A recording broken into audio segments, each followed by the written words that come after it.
Assalamualaikum warahmatullahi wabarakatuh, sahabatku, saudaraku semua.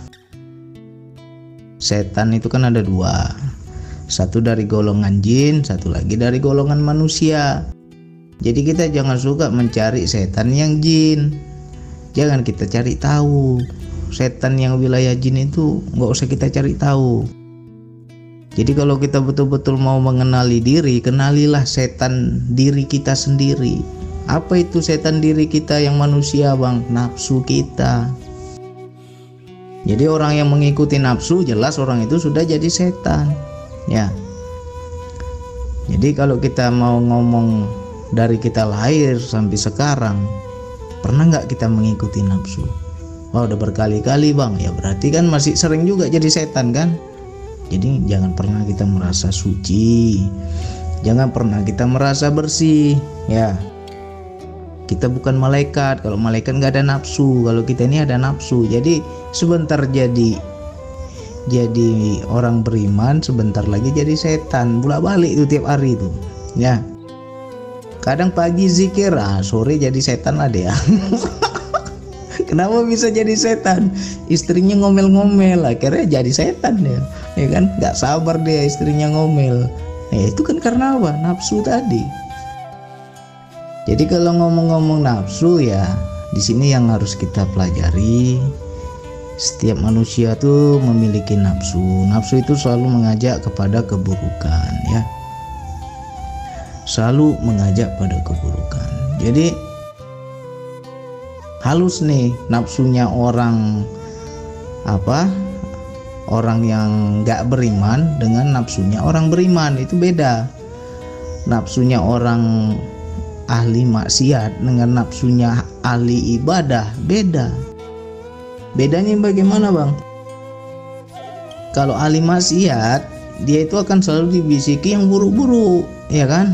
Seperti minum, berjudi, mencuri, segala macam, pokoknya buruk-buruk lah, karena memang dia nggak beriman. Jadi selalu yang diajak itu yang buruk-buruk. Tapi bagaimana kita yang sudah beriman, kita yang sudah soleh, kita sudah ahli ibadah, itu nafsunya beda lagi, halus cara mainnya. Bagaimana, Bang, cara mainnya? Maka nafsu itu akan selalu membisiki kebaikan-kebaikan, ya.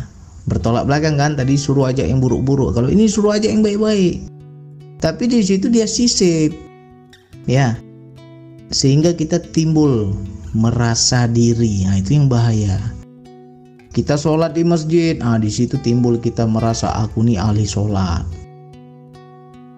Kita suka bersedekah, sedekah terus, biar tekor asal kesohor, ya kan? Tapi apa? Ingin dipuji orang, ya kan? Ingin dianggap dermawan, ingin dipuji orang, dipuji makhluk.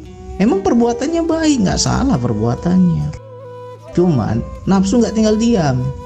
Nah, yang bahayanya ini adalah orang beriman tadi. Itu yang bahaya. Saya sudah jauhi, Bang, maksiat. Saya sudah nggak minum, saya sudah nggak judi. Saya sekarang sudah rajin di masjid. Saya sholat terus, saya zikir terus. Saya puasa Senin Kemis misalkan. Pokoknya saya ikut program-program amal. Saya ikut, pokoknya yang berkaitan dengan ibadah saya lakukan. Tetapi disisip itu sama nafsu. Kau baik, kau baik, kau baik. Oh, kau sudah suci, kau sudah suci. Oh, kau sudah harum sekarang, udah nggak bau lagi, macam-macam. Akhirnya timbullah merasa. Nah, ketika kita sudah merasa mulai suci, sudah merasa mulai sholat, sudah merasa mulai bersih, di situ ketika kita melihat orang lain masih maksiat, di situ ada timbul secuil kebencian. Ya kan? Jadi ini ada satu ilustrasi nih. Ilustrasinya begini. Ada Pak Haji, pergi sholat lah dia ke masjid kan, sudah pakai baju koko, sudah wangi, sudah bersih. Begitu azan dia langsung jalan dia ke masjid. Di simpang jalan dekat lorong itu, dekat situ ada seperti pondok. Rupanya pemuda, para pemabuk di situ pada nongkrong situ main gaplek, ya kan? Lewatlah Pak Haji tadi nih, langsung apa? bisikan bagi mereka. Lihat tuh orang suci lewat itu, macam betul aja katanya kan, itu pasti tuh orang itu akan ngomong begitu. Lantas pulang dari masjid, Pak Haji tadi lewat lagi, langsung Pak Haji menoleh ke tempat orang suci tadi, ke tempat orang menggaplek tadi, orang-orang yang masih maksiat. Langsung apa dia ini geleng kepala dia. Begitu dia noleh, dia lihat geleng kepala, dalam hatinya, aduh hari gini nggak berubah-berubah juga. Dalam hatinya seperti mendoakan, mudah-mudahan Allah kasih hidayah lah orang ini, jangan mereka sia-sia seperti ini, ya kan? Itu sebenarnya nafsu itu.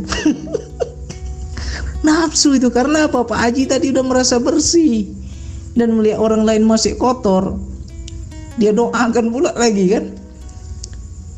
Kenapa dia mendoakan? Karena dia udah merasa dirinya bersih. Halus nggak itu? Halus. Pernah nggak kita ngebaca ke situ? Jarang orang bisa tembus ke situ, ya. Jadi makanya lebih enak itu ya tapi jangan nggak bisa diminta-minta juga lah, ya kan? Lebih enak kita pernah jadi orang maksiat, habis itu baru kita mulai perbaiki diri menjadi orang soleh. Di situ kita tahu rasanya jadi orang maksiat. Jadi ketika melihat ahli maksiat, kita nggak sebelah mata, ya kan?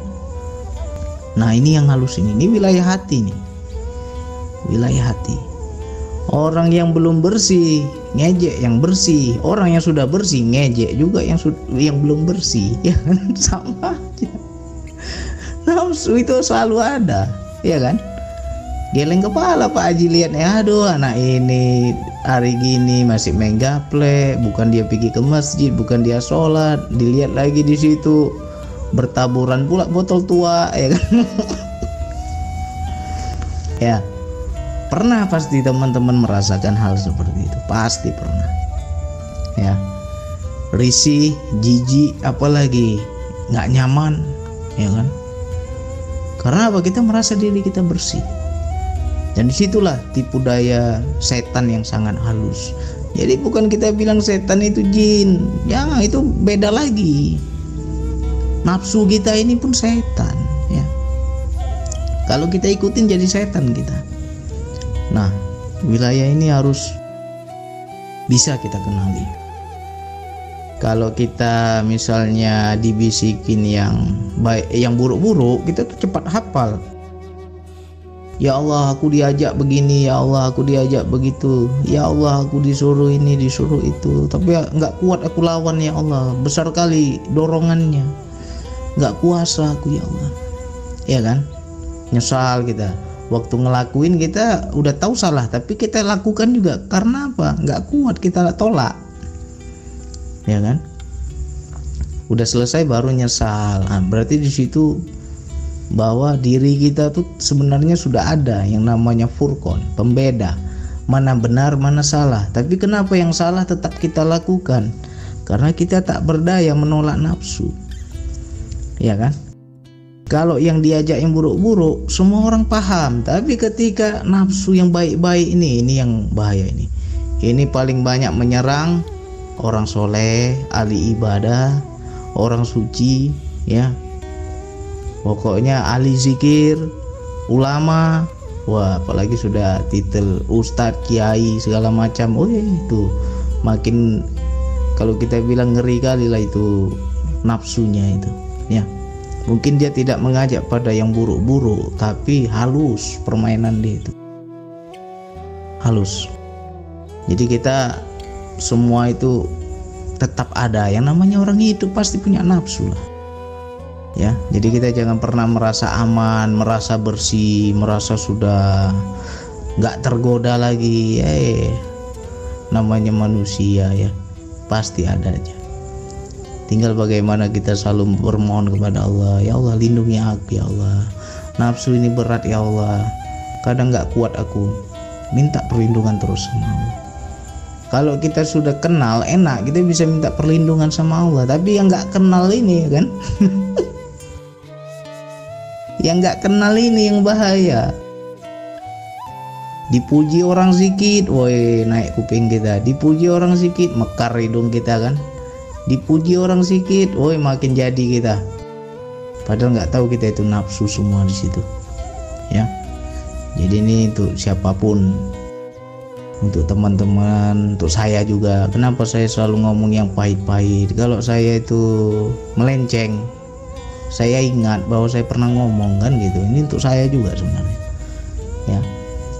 Jadi ketika kita orang maksiat itu pasti buruk-buruk diajaknya. Tapi kalau yang sudah bersih, ini yang bahaya ini. Kau sudah bersih, jangan dekat-dekat ke sana, bau itu, nanti kau ikut bau, macam-macam. Akhirnya apa? Melihat alih maksiat kita jijik, bukan main kita, ya kan?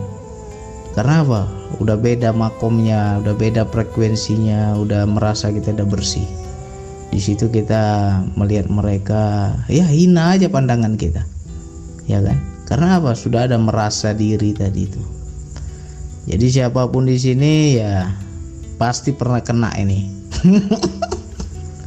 Satu peluru 1000 kepala, ya kan? Kena semua. Ya termasuk saya pun kena juga ini. Ya mudah-mudahan kita bisa diselamatkan Allah lah. Bisa kita kenal betul-betul nafsu itu. Memang halus itu. Oke, sekian dari saya. Wassalamualaikum warahmatullahi wabarakatuh.